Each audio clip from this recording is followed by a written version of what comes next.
Umaga sa iyo, kapatid, sister. Ayos din. Gumanda rin ang pakiramdam ko na. Ay, ganun po ba? Ako. Ang Panginoon talaga ang nag-ano sa akin. Talaga totoo yan. Ako'y sinishare ko ang akin.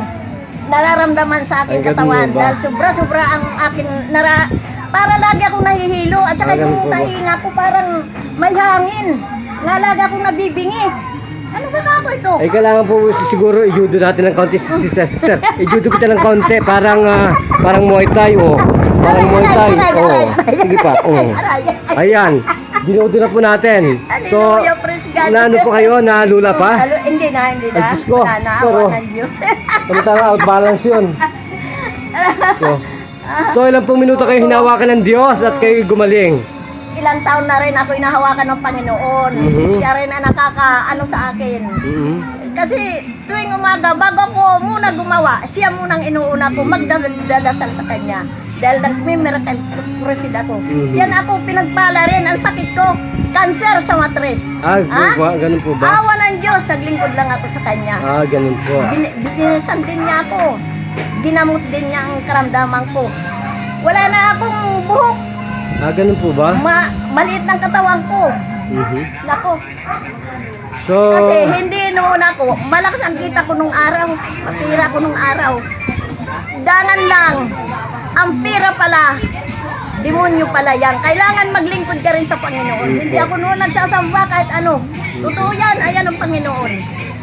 Yung kilala ko sa Kanya, yung binigyan ako ng leksyon niya nga, nagkaroon ako ng karamdaman. Kasi ang sakit ko, cancer. Wala na akong ano talaga. So, pangalawa na po pala ngayong himala. Himala. Pangalawa po. Himala talaga yan ngayon. Nga ikaw, dumating dito sa amin nga, binigyan mo ako ng kagalingan ng aking katawan. Totoo yan. Talaga ang Panginoon nag-. So, ipakita po yung inyong ginamit po na herbal. Para po makita ng sampayang Pilipino. Parang ice candy po. Yan, So, parang ice candy, brother. Parang ice candy lang po pala. Oh my God. Ilan pong minuto kayo hinawakan ng Diyos at gumaling muli? Wala pa siguro 10 minutos. Gumaling na. Ang ganun po ba? So, magpakilala po sa ating bansang Pilipinas. Gamit po ang inyong totoong pangalan. Norma Romualdo. Ako'y nagpapatotoo. Pinagaling niya ako. Ito niya gamot na ito. Ay, ganun po ba? Ako'y talagang sinishare ko sa inyo. Gumaling na ako. So, ilang taong gulang na po ang beauty natin? Ay, ano na ako? 69 na ako. Opo. Ayos pa rin. Ay, sige po, baka nakakatsamba pa, brother.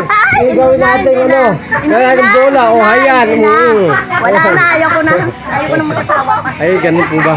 So, magpasalamat na po kayo sa Diyos at sa programang Kandungan Bayan at Lingkod Bayan ni... Opo. Ni kasamang Tony Falcon. So, magpasalamat na po kayo. Tony Falcon, nagpapasalamat ako nga ikaw dumating sa amin dito nga naghimala ka sa amin nga pinagaling mo ang amin mga karamdaman. Okay, salamat po. Salamat. Mabuhay po, sister. Long life po. Long life po. So, sister, ano pong masasabi po ninyo sa nakikita ninyo ngayon? Ano po? Napagaling na po siya kasi tanay ko po yan. Ay, nanay mo po pala. Ganun. Ako nakakaloka naman. Nakakalunanay mo pala. Kaya alam mo po pala yung sakit ng nanay ninyo. Oo. May blood ako. Ilan pong minuto yun? Mga 10 minutos. Saglit lang naman po Ay, ganun po. Ay, saan po yung inyong sakit kagabi? Di ba nagpagamot kayo kagabi? Hindi ako nagpagamot. Ngayon pa lang. President, kamusta po yung nakikita ninyo ngayon? Okay na po ito, maingay na nga. Mas magaling na yung batok. Magaling na po rin po ang batok. O ganun po ba? So, welcome on board doon. Magpapalam tayo. Ito pa rin po ang isang nagpapatulong nagbabalita para sa lingkod bayan niyo sa iyan. Sa talapitan po yan ng ating mga radyo. Bida ka sa tagumpay kasamang Tony Falcon. Thank you, Master, po sa babae.